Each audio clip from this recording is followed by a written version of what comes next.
Hi, I'm Jeffrey Yoskowitz with the Great Big Jewish Food Fest. I'm so happy to have you here. We've had 10 amazing days. Well, this is our ninth day of the festival, and it's been a huge success. We've already raised $100,000 for COVID-19 relief efforts, and we'd love to reach our new goal of 136,000. If you are able to donate, please join us at jewishfoodfest.org/donate. I'm also so glad to be here with YIVO. I had the pleasure of working with YIVO for their online Jewish food course, A Seat at the Table, which you can access at yivo.org/food. This course covers all things Ashkenazi Jewish food. It's a great deep dive, and it's the inspiration for this session right now. And also for the festival, feel free to join us tomorrow for our grand finale, a cooking competition that celebrates Shavuot and quarantine cooking. It's hosted by Food Network star Molly Ye, and you can register for that and any other events for the festival at jewishfoodfest.org. I'm so excited to present the Dairy Restaurant. Thank you, YIVO, for co-presenting it with us. Take it away, Eddy. Welcome again to, as Jeffrey said, the Great Big Food Fests and YIVO, Institute for Jewish Researchers, conversation with Ben Katchor about his new book, The Dairy Restaurant. I'm going to briefly introduce our panelists. Ben Katchor is the author of, among other books, Julius Knipple, Real Estate Photographer, The Cardboard Valise, and The Jew of New York. He was the first cartoonist to ever receive a MacArthur Fellowship. He is also the librettist, and together with the composer Mark Mulcahy, of a number of fantastic operas, which you should all see if you get a chance. He also teaches at Parsons, the New School. Also with us is Lara Rabinovitch, who's a writer and specialist in food culture and immigrant history. She's co-curator of an upcoming exhibition at the Skirball Center in Los Angeles, which is called I'll Have What She's Having, The Jewish Deli. Her work has appeared in the Los Angeles Times, Saveur, and the Globe and Mail in Toronto, among other media outlets. I am Eddy Portnoy. I am the exhibitions curator and academic advisor at the YIVO Institute, and I am the author of Bad Rabbi and Other Strange But True Stories from the Yiddish Press. So please welcome everyone. We're very pleased to have you. Thanks for joining us, Ben. So your book is fantastic. It's this 500-page jaunt through the history of Jewish eating, and with a serious focus on dairy material. Like a lot of your other work, it really has this amazing nostalgia for, I guess, what I'd call pedestrian consumerism. So let me just start by asking, what was the genesis of this project? How did you fall into this idea of focusing on dairy restaurants specifically? Go ahead. Yeah, I came across these places growing up in New York, and they were all already on their last legs, in the 60s, 70s, 80s. And I didn't know what attracted me to them, although I knew they were sort of an alternative to mainstream eating of meat and everything, even in the Jewish food world. And so, yeah, I think it was this atmosphere, and a lot of them were kind of working class or lower middle class restaurants, and that whole aesthetic appealed to me. So, something drew me to these places. The whole idea of cafeteria eating, some of them were cafeterias. And they were kind of the last remnant of Eastern European, Yiddish culture in New York. I sort of grew up in that world. So it wasn't, it was that these were public places. I mean, it wasn't just my father and his friends, but it was like a public face to that culture that was on its way out. So yeah, I think those are the things that appeal to me. You know, the food, I like the food too, but that's not you know, it was the restaurant, the place that appealed to me. Right, and you know, what's So fascinating to what? how did it become? Why did it have to be a book? I No, mean, I mean, I'm a writer and cartoonist, and there, you know, it gets a short mention in most books about Jewish food in all kinds of simplified ways, you know, and most of these places, there were about 200 restaurants, I think, that I try to account for. Most of them are completely forgotten. And that has partly to do with the place of dairy restaurants and in restaurant culture, especially in New York. They were not glamorous places, you know, until very late in their life when they were the last surviving these little shrines to the remnants of the Lower East Side that anybody pay much attention to them. right. I think that in a way that's part of the appeal is that they weren't glamorous and they were pedestrian, and you know, average people went to them, and you know, things like that don't usually get documented. So at a certain level, I think it's fantastic that you've taken the time to really take a deep dive and document this this material. Yeah, I mean, it's something that wasn't heavily documented at the time, you know, before journalists were writing about these kind of working class issues. So yeah, it was hard to put together anything. And, you know, I keep discovering, I just did 2 interviews with a manager of the famous dairy on 72nd Street from the 80s. He was there about 5 or 6 years, and the daughter of the second owner of that restaurant. So, and, you know, and the manager knows a lot. The daughter knows less, but you can start piecing together kind of the larger cultural history around these places. Wow, amazing. Lara, can I get you to jump in here? Yeah, And I want to take a step back here and ask you a question, a sort of general question about really what is a dairy restaurant, and I want to also ask you, you know, I was surprised, one of the things I was surprised about in this book is the connection between the Garden of Eden and the pastoral myth and how that becomes connected to the symbolism of the dairy restaurant. And so one of the things I'm hearing, you know, and one of the themes that comes up in the book so much is the humble origins and the modest dairy restaurant, and what we're already talking about here. But at the same time, there's this connection to the Garden of Eden and these grand, you know, ideas of the pastoral myth. And so there's 2 different things going on at the same time there. And so I wonder if you can talk a little bit about that.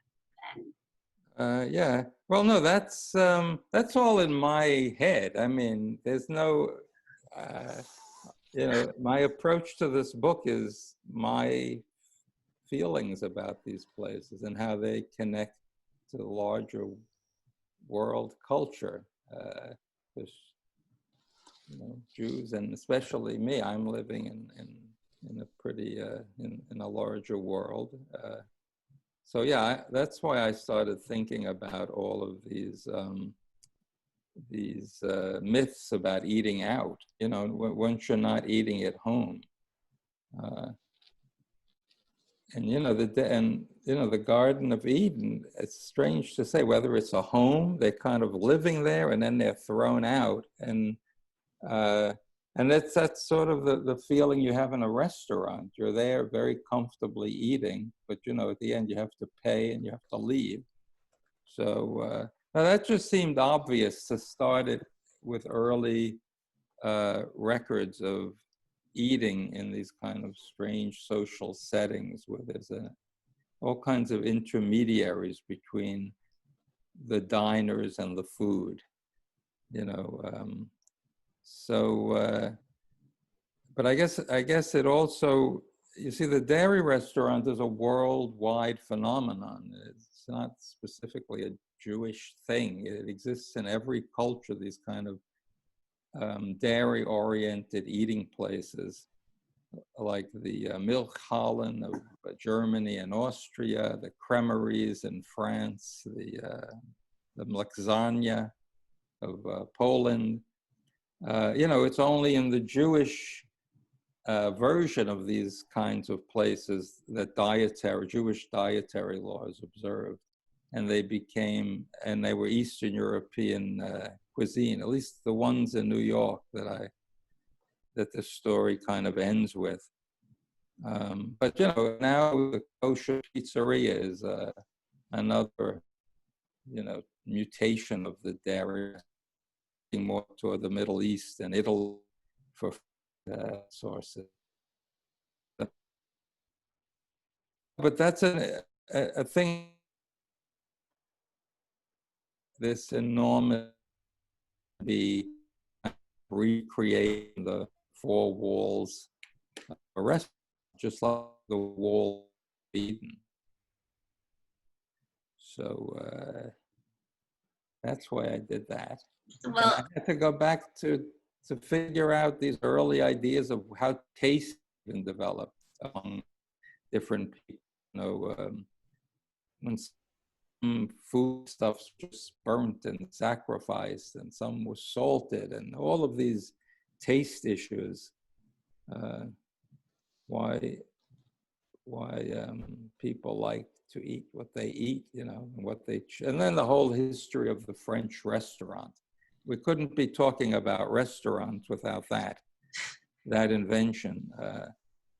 You know, where Jewish dietary law hits that in the invention of the French restaurant, we have this possibility of a Jewish restaurant. And then the specialization of cuisine led business people to say, well, I mean, the milk and meat separation from a commercial point of view happened from the very beginning, getting the cow away from the milk so it wouldn't be contaminated. So, and these developed as separate industries. But then they developed as separate culinary specialties. You know, you could specialize and be a special kind of restaurant.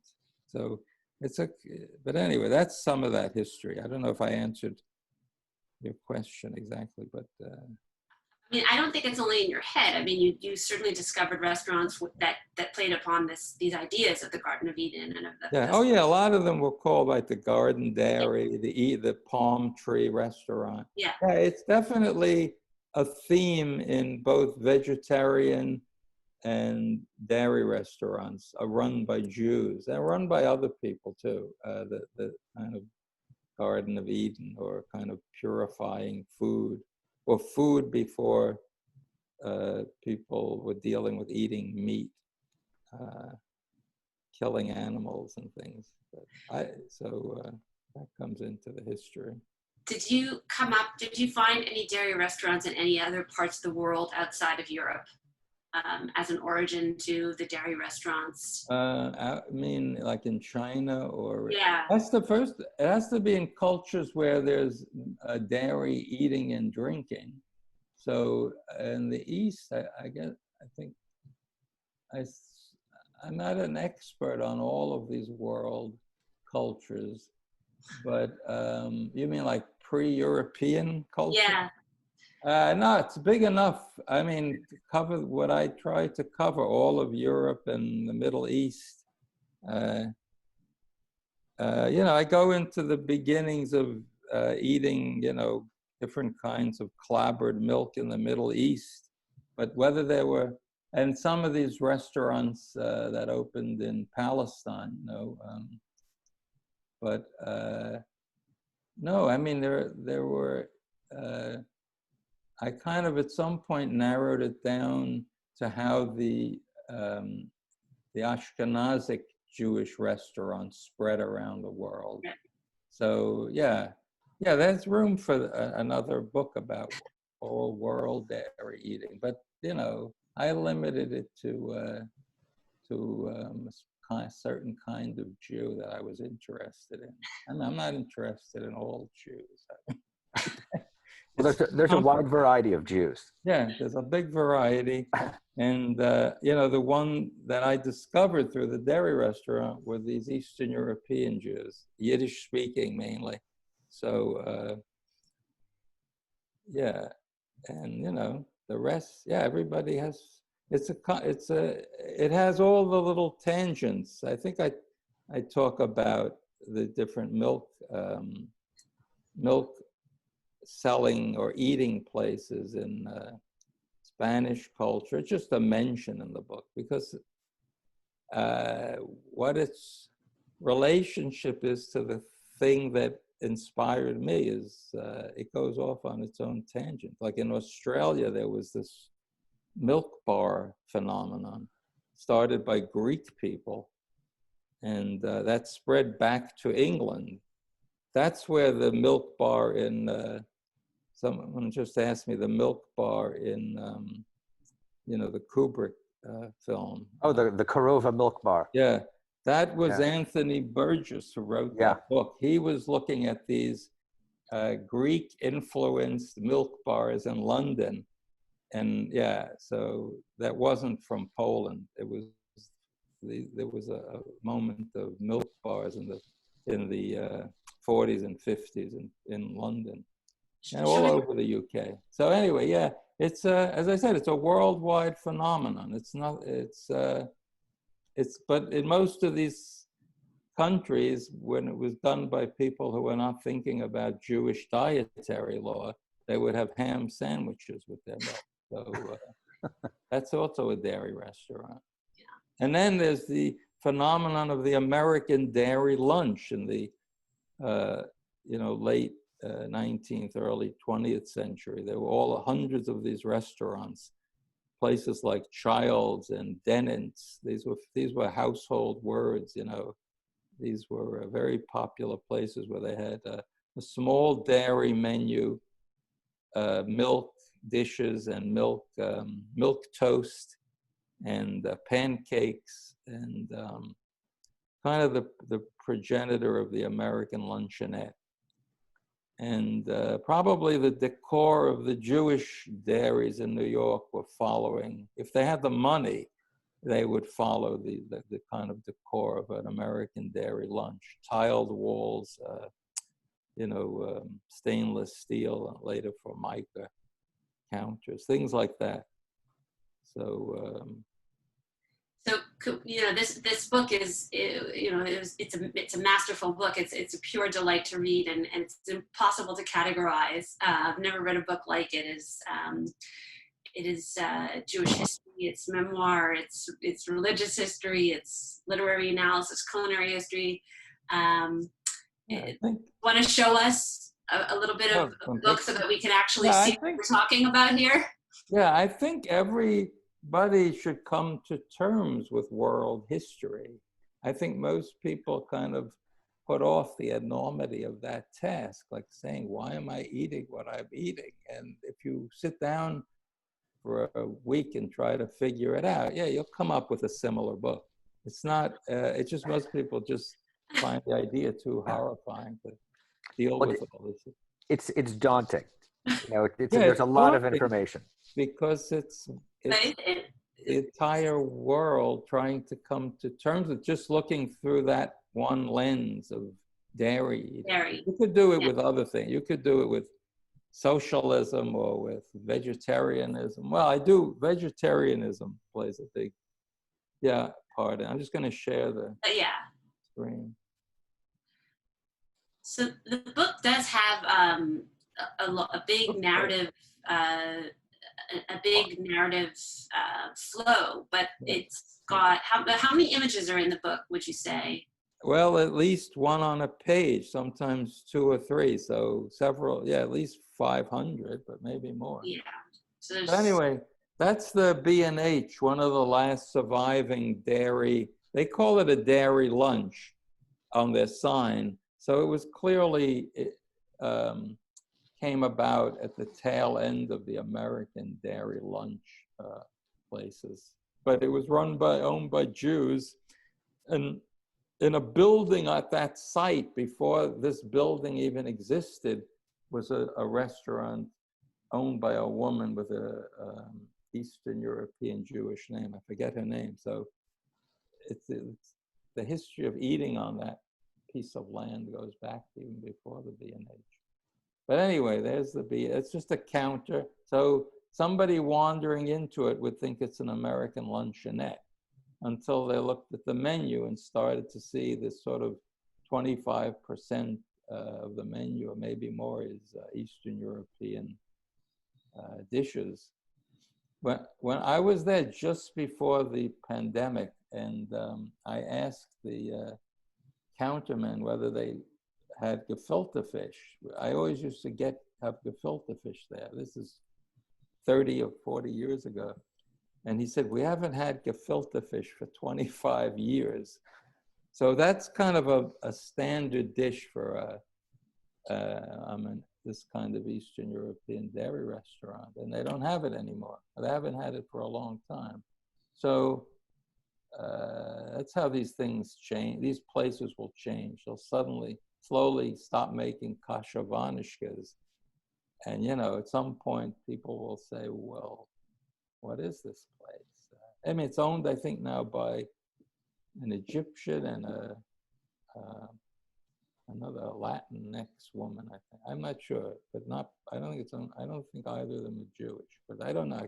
I'm not sure. But anyway, went through many hands in the last 40 years. You know, one of the really interesting aspects of this book is the sort of many tangents it takes. And one of the tangents has to do with gefilte fish, and it also has to do with Ratner's, which you're showing now. And it's the fact that Ratner's, for a while in the late 1960s, was next to the Fillmore East, which is a music venue. And so you tell this story of how Frank Zappa, Leonard Bernstein, and the band Chicago ate together at Ratner's. Yeah. Do you want to tell a little bit about that, and maybe how you stumbled across that story? Yeah, I stumbled across that story watching an old videotape of the Dick Cavett show. Frank Zappa was on, and he was doing some damage control. He had just come out with a song called "The Jewish Princess." You know that song? I know the song, yeah.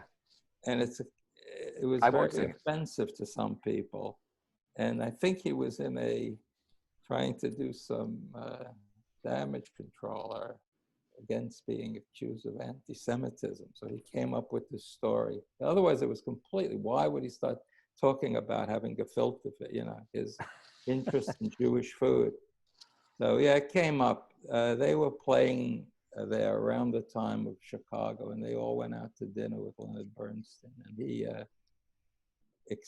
ordered the gefilte. I don't know if some of them had gefilte fish, and he went into the how you make it and what it was all about. And the punchline was Frank Zappa saying it was pretty good. So that sort of redeemed him among the Jews or something. I don't know. I think that must be all it takes. Yeah, that's what happened. So there's a scene on the Lower East Side. X-Lax was all over the place. Was that invented by a Jew? Yeah, X-Lax was invented by a Jewish immigrant, and it was also it was advertised copiously in actually really humorous ads in the Yiddish Press in the early part of the 20th century. It's everywhere. Yeah. Yeah. It's in a painting by Edward Hopper. His drugstore painting has an X-Lax on. So anyway, yeah, that's a map just explaining where all this food came from.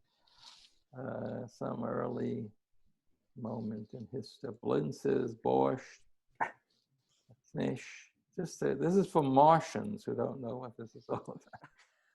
And there's an interior of the Delancey Ratner's with someone, a waiter, very carelessly carrying a bowl of borscht to a table, and he's about to spill most of it on the table. So that's a caravanserai, like an oasis somewhere on the silk routes, with a Jew opening up a little package of food that he can eat. So yeah, among traveling Jews, non-meat would be an easier and safer thing to eat. You could just look at it with your own eyes and make sure it was okay to eat a piece of lettuce, or even if you examined a piece of fish, you could see if it was a permissible fish. You didn't have to get involved in kosher slaughter. Well, in Yiddish, one of the things people say is das beste milekhdike is a stickel Fleisch, or the best dairy dish is a piece of meat. And the implication is that meat was more desirable as a meal than dairy. Yeah, well, meat, before the industrialization of meat, people didn't eat it that much. At least not people who didn't have a lot of money. So they mainly did. I think people did mainly eat grains and vegetables, and if they had access to some milk, some dairy products. That's an early French restaurant, another recreation. I mean, based on research, but and there's a moment in the book where this Polish Jew in Paris at the time of the French Revolution, I try to connect him with the early days of the French restaurant. Somebody preparing the essence of a rabbit. There's the people sightseeing on the Lower East Side. And so even for that audience, the dairy restaurant wouldn't have been as picturesque as a Romanian wine cellar, So they got, even in that literature of the American slumming on the Lower East Side, they would be looking at other kinds of places, like a socialist cafe or an anarchist cafe, or an orthodox kosher these kind of more business class of restaurant for businessmen. Or here, Joseph Moskowitz in a Romanian wine cellar, these kind of picturesque places. The dairy restaurant, its picturesque quality was its anti-picturesqueness. It didn't want to be picturesque, and I think in that sense, set itself off from a lot of restaurants. But anyway, I could go on and on. What about the decor of these restaurants? Did any of them have like murals? The Steinbergs had a mural, which I have. It's in the home of the Zabars. They own it. They were friends with the Steinberg brothers, and I think they owned the building that Steinberg was in across the street from Zabars, and they have the mural in their living room. Most of them, I don't have too many other records of murals that I can think of offhand. Meat places did, like Moskowitz and Lupowitz had a famous mural by that cartoonist, not Raskin, somebody else. Foshko? No, but anyway, they had a mural. Most of these were really, their decor was built out of lack of money, so they wouldn't have money to put into something like that. They had, they were pretty utilitarian places. I think you also made an argument in the book that they were designed to look hygienic and modeled after the white kind of idea of the milkhalles in Germany and Austria, and even the early milkhalles in America or milk halls or dairy bars were intentionally white to sort of mimic the milk and the idea of science, and that these were places for health for health purposes, for digestion, right? So they were not places to be embellished, right? Yeah, the decor, I think, goes back to the milking room of a dairy. That's where this kind of tiled interior, a place that could be washed down at night. And the other angle to this story is the whole history of the milk cure, and that there were resorts all over Europe, spas and other kinds of health resorts, where people would go for a milk cure for various diseases. You would just drink milk for a few weeks, and that would kind of reset your biological system. And there's a whole genre of literature about these people going for these milk cures, these kind of sick urbanites mingling with the people running dairies in the Swiss Alps. So the women would be flirting with the milk herds, and the men would be flirting with the milkmaids while they were supposedly on being cured. Lenin went on a milk cure in 1916 with his wife. But, you know, there's a whole book, the Shalom Aleicham's Mariambad, deals with what went on while people were supposedly on their milk cure or water cure. You know, these were just big social scenes for middle and upper middle class Jews. So did you come across, just building on that idea, did you appropriately, did you come across in your research a kind of any gender dynamics in terms of the aesthetics of these restaurants, or in terms of the history itself of dairy, or these milk cures, or even the milk cultures themselves, either the non-Jewish dairy restaurants or the Jewish, you know, in the waiters, or the foods themselves, or the milk, you know, obviously with milk, it has to come up, you know. I just wondered, are the dairy restaurants, do they represent something unique for either the patrons or the owners? You know, are women more likely to eat in these restaurants if restaurants at the time in the particular places are places for men or for women? Are there more associated? You know, is there something there because it's of the association with milk? Yeah, these early restaurants were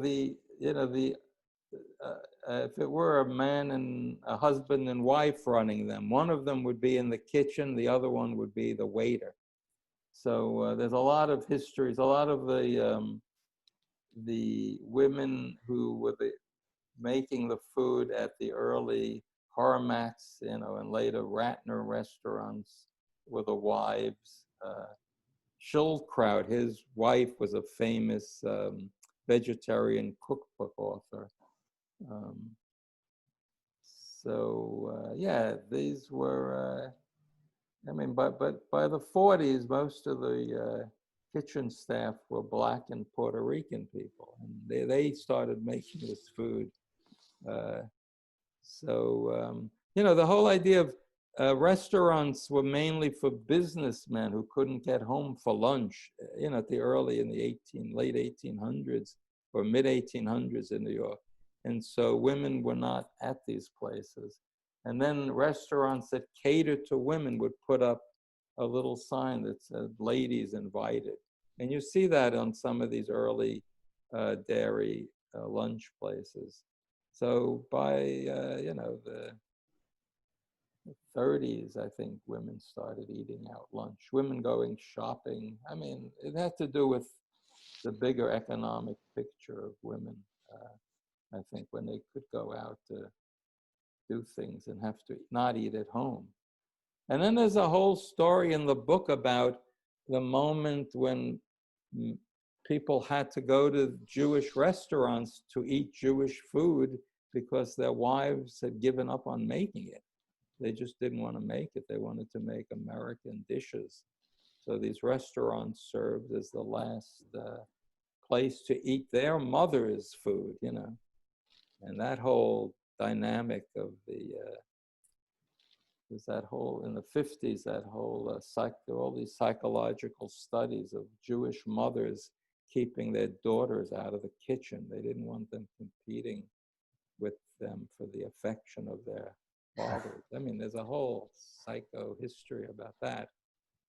But, you know, basically that milk, the milk is a drink, your first food from your mother, unless her milk is radioactive or something, and you don't want to drink it. But otherwise, yeah, that connection was, I think, is always there somewhere in the back of this whole culture.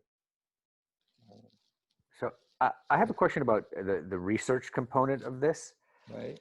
So this is a book, you know, that spans history from the Garden of Eden until almost today, and it's you know, it's very broad in that respect. But you also have you reprint a lot of menus and advertisements and sometimes matchbook covers of some of these places. And so I'm just wondering if you could talk a bit about how you found these materials and what kind of information you were able to dredge out of them.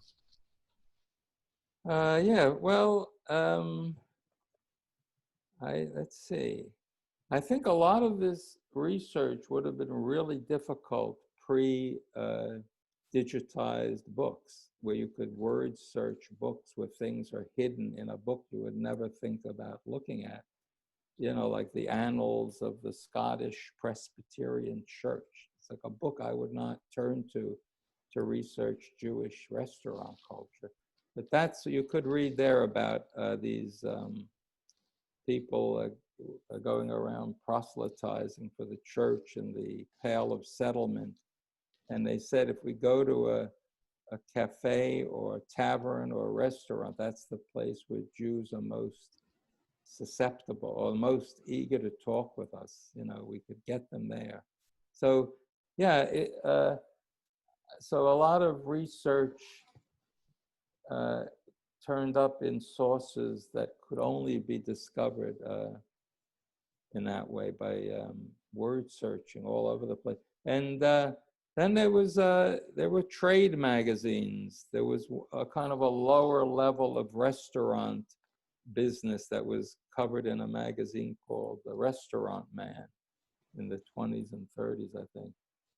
So there's some things in there. But again, a lot of these restaurants are below even the notice of the industry because they were not large-scale operations. You know, a small family-run restaurant wouldn't show up in those places. And then the whole world of collectibles like postcards and people who collect menus and sugar cube, you know, paper wrapped sugar cubes and matchbooks. A few of these restaurants issued matchbooks and paper matchbooks. Not too many postcards. I talked to a big collector of Jewish restaurant memorabilia, and he said, no, there are very few, he came upon very few for dairy restaurants, a lot more for meat restaurants. But my approach, you know, I try to explain it. I kind of explained as a character, a kind of personality, the milekhdike personality, the dairy personality that wants to ruminate on things, and this kind of endless rumination and where that might lead to. And I think a lot of my research was driven by that, like seeing where these things led, you know, where the history of vegetarianism, because it was kind of had a cult aspect to it, is very well documented. I mean, there's tons of literature about it. These people were proselytizing vegetarianism, so they wrote a lot about it, and you can understand the history, at least the modern, you know, history from the 19th century or so. There's that. And then I interviewed back in the 80s, I started interviewing people, not just about restaurants, but other things, some musicians, and I got some good, some of the interviews in the book go back to that period.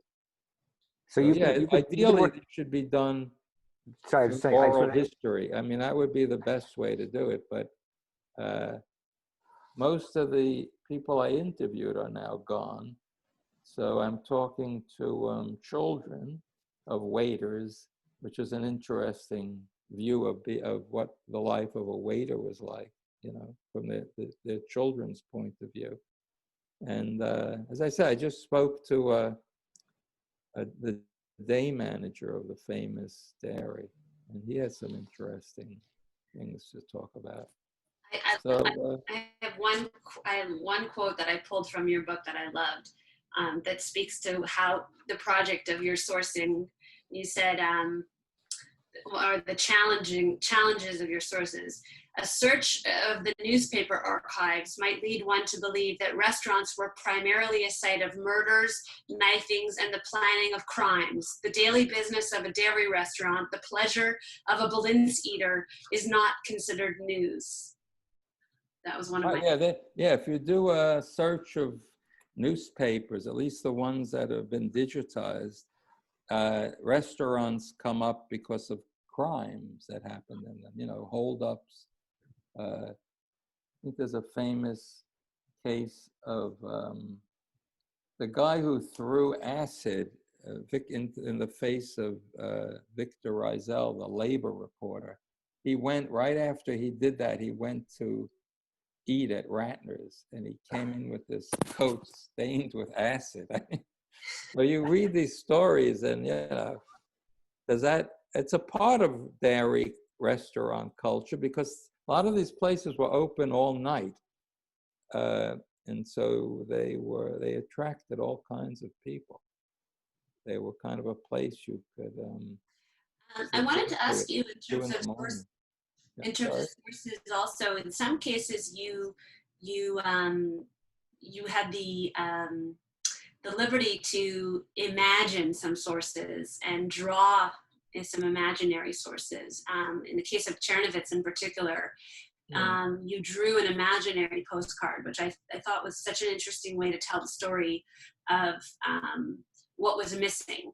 And I wonder if you could talk a little bit about Friedman's milekhdike in Chernovitz and why you decided to draw an imaginary postcard of it. Right, that's it's one of the most, at least as far as I know, one of the most well-documented European Jewish dairy restaurants. This place in Chernovitz called Friedman's.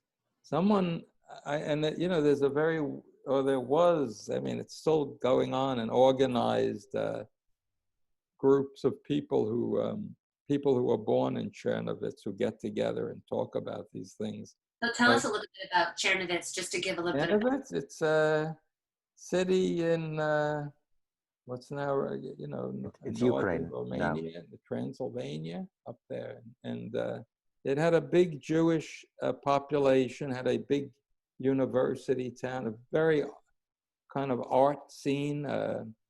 It was the scene of the that first Yiddish language conference. I mean, it's a pretty... Part of the Austro-Hungarian Empire. Yeah, and they, you know, when it was part of the Austro-Hungarian Empire, they spoke German there. That's why it's called a milekhdike. And what else? Anyway, I spoke to several people who ate there. They were children at the time, so that they could still be alive, you know, in the 80s and 90s, and talk about it. And I tried to piece, and the building, as far as I know, is still standing, that housed this place. So I could see the outside of it, but the inside was kind of reconstructions based on these childhood memories. And one of the sources for Eastern European imagery are postcard collectors. There are some collectors in Poland who have amazing collections of Jewish shtetl all over Europe and all over Eastern Europe. And but I never came across a postcard for Friedman's. I don't know if they even made them, but some dealer said he had 2 of them and he would sell them to me. He wouldn't show them to me, which is very unusual in the postcard business. You usually get to see what you're buying, so you have an idea of whether you want it. But he said, I can't show them to you. Just send me this money on PayPal. And I didn't. I thought it was some scam, so I didn't do it. So I don't know. I've seen other restaurants. There are postcards of other restaurants in Chernovitz, but not. So I made one up, this imaginary card, you know. But a lot of the interiors, either they're drawn from their memory reconstructions of places I went to that I have no pictures of, or complete reconstructions based on other contemporary restaurants that I do have pictures of, so I could have an idea of what was going on. But yeah, I think there's a really large visual component to all history. You know, these are places that exist in space, so you have to show people what that space felt like. So that's why I drew that postcard. So we're getting short on time, and I just wanted to get in some questions from the viewers. So Alex Weiser is sending them to me, so I don't have the names of the people who sent them. So thank you for your questions. You know who you are. So one question is that all of these dairy restaurants ordered, bread and other foodstuffs and even plates and silverware and things like that from all sorts of other outlets or bakeries or stores. And the person is asking if you could speak to where what's happened to some of these supporting businesses and what they may have been like. Yeah, there was a whole restaurant supply district on the Bowery. There's still a remnant of it, I think. But most of these restaurants, again, because they were operating on a small budget, they sort of put together their own designs and then ordered these things installed. That's one approach. Another dairy restaurateur told me that the mafia would lend people money to put in their fixtures so that the place could be used to run the numbers rackets out of in exchange. So there's all these angles to. Were there any dairy restaurants that were particularly renowned for numbers rackets? The 2 I mentioned in the book, I assume that went on in a lot of places, a lot of places open to the public, not just dairy, but there are a couple I mentioned in the book.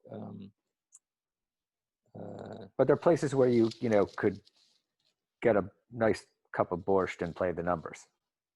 Yeah, there would be where the person who ran the game for that neighborhood would stop in, and this all would be done like by memory or writing it down in very secretive ways that could be easily not caught by the police.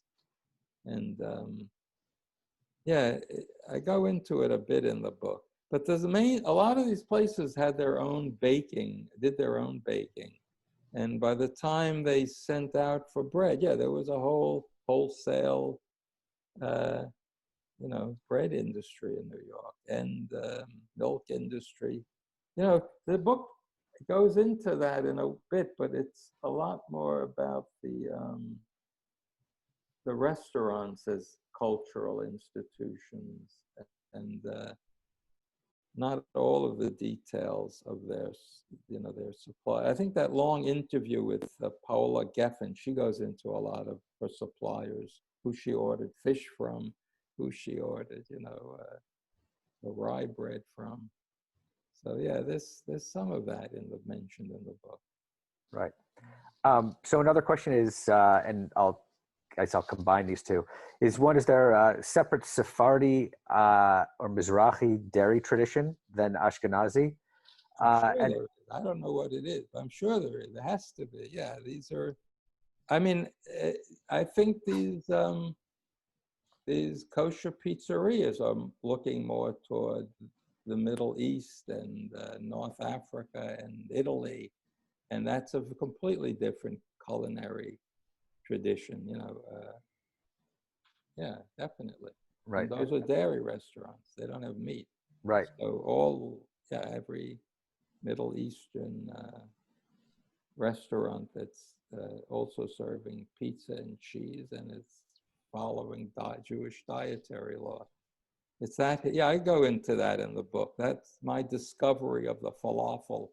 I don't know, when I was in high school, I think somewhere on Flatbush Avenue, there was the first kind of Israeli-oriented pizzeria that I went to that had falafel. Huh.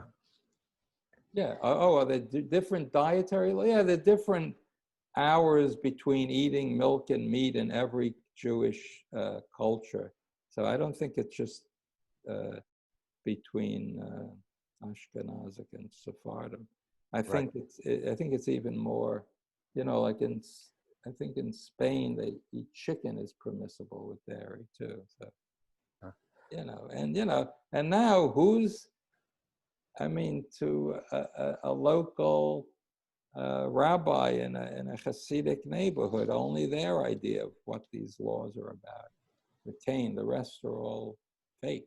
There's a guy going around offering budget certification to vegetarian restaurants.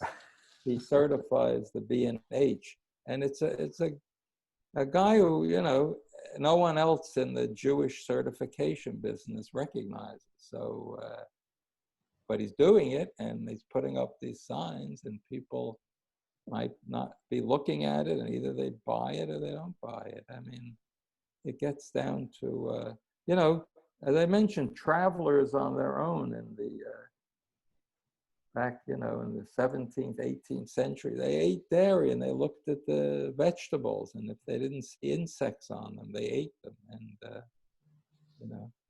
they would. But it was a risky thing. So, yeah.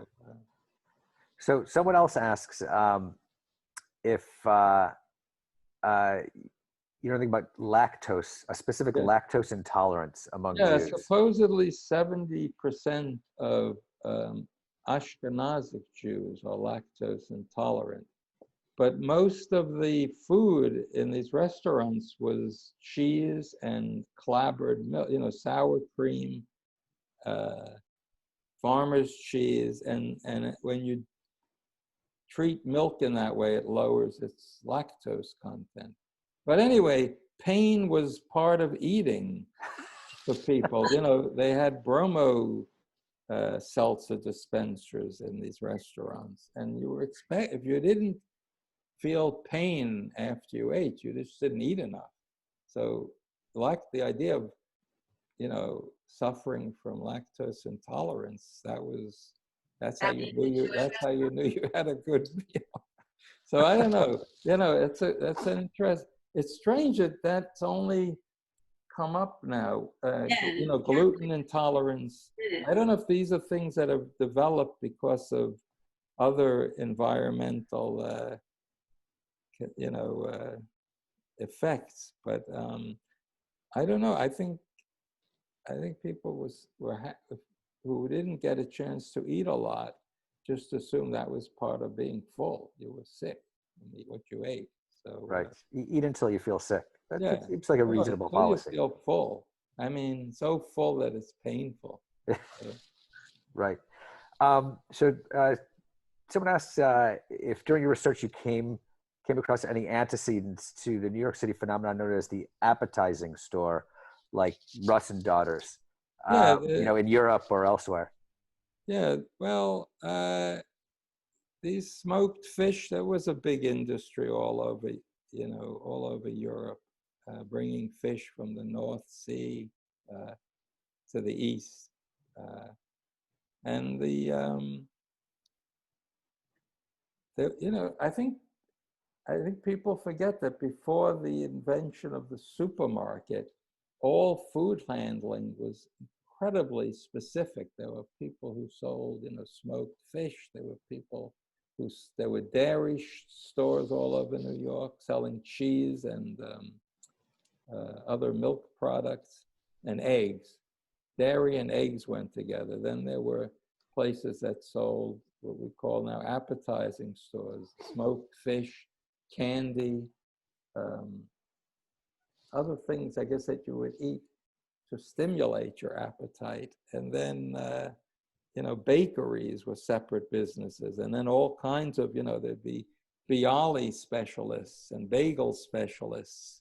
So the, you know, the subdivision of industries was incredible. And, you know, going back historically, these were all separate guilds where people said that's all you're allowed to do. And, you know, the restaurant, the invention of the restaurant transcended a lot of those, you know, those guild limitations. But anyway, any of these places, a bakery or an appetizing store, if you put in a few tables and chairs, or even in a German milkhalle, if you put in a table and chair, literally one, you could say this is now an eating place. And so there's a kind of a, you know, cases like places like Jonas Schimmel's that were Knish bakeries suddenly became restaurants.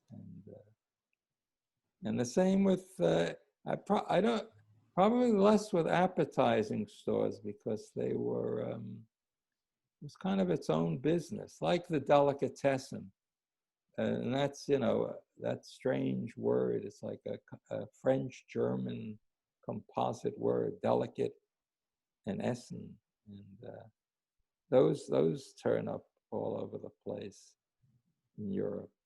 And I guess, you know, the minute they started putting tables and chairs in, a food store could become a restaurant. So it's in some cases, a gradual thing. Right. So unfortunately, we're running out of time.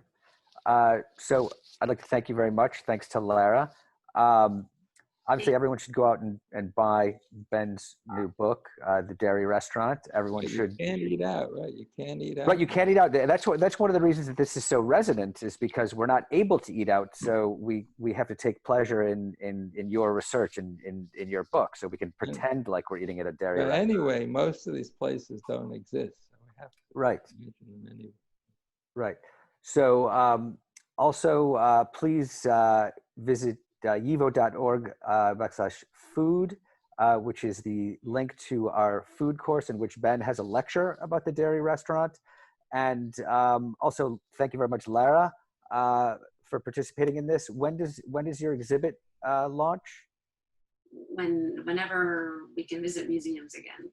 Okay, so if you're in LA and you can visit a museum again, go to the Skirball to see, I'll have what she's having, Lara's new exhibit. Thanks again to the Great Food Fest and to YIVO. And again, thanks to Ben. This was really enjoyable. The Dairy Restaurant. Thank you.